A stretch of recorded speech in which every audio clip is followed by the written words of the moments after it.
Yes guys, reka twongere tubaye ikaze kandi tubifuriza ibihe byiza mwese mukurikirana Satya TV Rwagakoco Live TV ni online TV station, mwakanda subscribe mugakanda like kugira ngo tujye tubana gatanu kuri gatanu umunsi ku munsi. Rero muri aka kanya ngira ngo murayibona ko twinjiye noneho mu karere ka Rulindo. Akarere ka Rulindo rero kakaba karere gahana imbibi neza n'akarere ka Nyarugenge. Ngira ngo ababizi neza rwose bitandukanira hariya hitwa Kanyinya. Iyo ugeze Kanyinya rero ushobora kwinjira muri Rulindo cyangwa se ukinjira ugasohoka Nyarugenge cyangwa ukinjira Nyarugenge. So rero uyu munsi nk'uko mubibona turi mu karere ka Rulindo, tugiye kugenda tuganira. Ese ubundi hari uturere twinshi dufite ibintu bikunze kuturanga. Iyo uvuze akarere ka Nyagatare wumva bakonyine, ukumva inka, ukumva ndetse n'ahantu h'imirambi. Ese bimeze bite utundi turere tugiye dutandukanye? Iyo uvise akarere ka Musanze wumva ingagi, ukumva ikirayi, yewe ndetse ukumva na coga style rwa rurimi rwiza cyane dukunda twese rw'Urukiga. So rero mu karere ka Rulindo nako kakaba kamwe mu turere duherereye mu ntara y'Amajyaruguru, aho gahana imbibi nk'uko twabivuze n'akarere ka Nyarugenge, kakongera kagahana imbibi n'akarere ka Gakenke. Mu mpande zaho rero hafunga hakaba hari akarere ka Gicumbi n'ubundi nk'ibisanzwe. So hari bashuti banjye mperutse gucaho bari kuganira bavuga ngo abakobwa ba Rulindo baba bafite ipfundiko. Ese nkibaza ibi ngibi nibyo biranga akarere ka Rulindo? So kuri munsi rero tugiye kugaruka ku bintu bimwe na bimwe rwose utazi ku karere ka Rulindo, cyangwa wenda ukaba ubizi ari uko bikwibutsa, ubwo batabizi namwe mubimenyerewe. Akarere ka Rulindo rero ngira ngo nk'uko mubibona mon cher ami, ni akarere kari mu misozi miremire. Rero mbanza kugira ngo mbwire ba bandi bakunda kuvuga ngo abakobwa b'i Rulindo bafite ipfundiko, nyamuneka mujye mubumva. Ngira ngo murabona iyi misozi nta kuntu wayizamuka ngo uyimanuke ujya gushaka amazi, cyangwa ujya ku isoko, cyangwa ujya gushaka utundi tuntu, cyangwa ujya gusura inshuti uzabure kuzana ipfundiko. Ntabwo bibaho. Yes, ni imisozi miremire rero. Ngira ngo murabona nk'urugo ruri hejuru hariya, ni urugo rwose ruri ku musozi uhanamye. So ukambwira umuntu kugira ngo ajye amanuka hariya aze ku muhanda yongera azamuke, umwana uva ku ishuri guhera mu wa mbere cyangwa se maternelle cyangwa se mu Binyoni nk'uko wahita hose, ukiga primaire ukayirangiza, Ibinyoni ukabirangiza, secondaire ukayirangiza, ubona utaha hariya hejuru umanuka, nta kuntu wazabura kuzana impfundiko kugeza ku myaka 18. Nk'uko twatangira tubivuga, tumwe mu turere twagiye dukomozaho nk'akarere ka Musanze. Ibirayi, iyo tuvuze akarere ka Musanze twumva ibirayi, tukumva ingagi, tukumva coga style.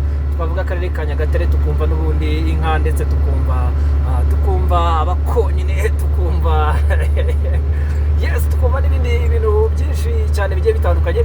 Akarere ka Rusizi rero nako turaza kukagarukaho.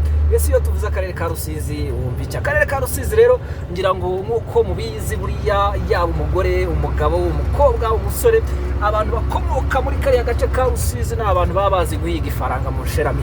Ni abantu bazi guhiga ifaranga, ariko nanone bakaba bafite ubutunzi bw'umwihariko cyane ko nabo rwose ari kamwe mu turere dukora ku kiyaga cya Kivu gifite ubukungu bukomeye cyane, ndetse rwose bakaba begereye ishyamba rya Nyungwe. Ishyamba naryo ribumbatiye ubukungu bw'igihugu kugeza izi saha n'uyu munota. Rero akandi karere twagarukaho ni akarere ka Rubavu. Akarere ka Rubavu nako ngira ngo murabyumva nyine, iyo tuvuze Rubavu tuba tuvuga ku mucanga, ku mazi. Naho rero ni kamwe mu turere gafite igice cy'ikiyaga kinini cya Kivu hano mu Rwanda. Kakaba kamwe mu turere nanone gafite beach nini, cyangwa se abantu bajya kwidagadurira ndetse bakanoga. Ni akarere rero keza cyane gafite ibyiza nyaburanga byinshi cyane, dore ko rwose n'ubukerarugendo bwihariye rwose hariya mu karere ka Rubavu, haba mu kiyaga cya Kivu ndetse n'imisozi myiza cyane ikikije kariya karere ka Rubavu. So rero nk'uko u Rwanda n'ubundi rufite akazina k'akabyiniro k'urw'imisozi igihumbi, n'urw'imisozi igihumbi koko ngira ngo nk'uko mubibona, ahubwo ngira ngo bazongere bakora ibarura neza barebe niba rutaba ari urw'imisozi ibihumbi 10, dore ko rwose iyo witegereje ubundi ibice byinshi by'u Rwanda bigizwe n'imisozi, nta hantu rwose ushobora kujya ngo ntusangeyo imisozi. Rero nibaza ko abavuze ko ari urw'imisozi 1000 bashobora kuba bararebye mu karere kamwe ntibajye mu tundi turere. Byonyine akarere k'amajyaruguru imisozi gafiteyo irihariye ubwiza nyaburanga, ariko nkongera nkibaza nti ese ari igice cy'imisozi ndetse n'igice cy'imirambi ni hehe watura, ni heheza kuri wowe, ese ubundi bitandukanira izo. Rero amafu aranga iyi misozi cyane cyane igice cy'amajyaruguru ni igice rwose kidakunze kubura imvura, kugira ngo uzabone habuze imvura ni gake cyane. Igihe cy'ikirero kiba ari gito cyane ugereranyije n'utundi turere tw'u Rwanda.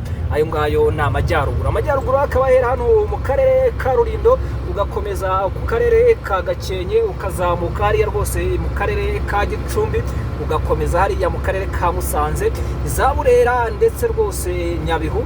Ngira ngo niba hari akandi twibagiwe mwajya muri comment nako mukatubwira. Rero ni Rwagakoco Live TV, gukanda subscribe, ugakanda like, ni iby'agaciro cyane haba kuri twebwe ndetse no kuri wowe rwose. Turabakunda cyane, murabizi ko muri abakunzi bacu bakadasohoka wana.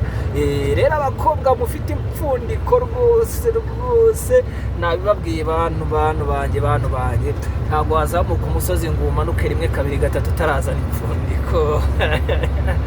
Yes, reka tubashimire cyane kandi tubabwira ngo mukomeze mugire icyumweru cyiza, Nyagasani akomeze kubitaho muri byose, abahaye haza kwifuza kwanyu. Turabakunda, ciao ciao.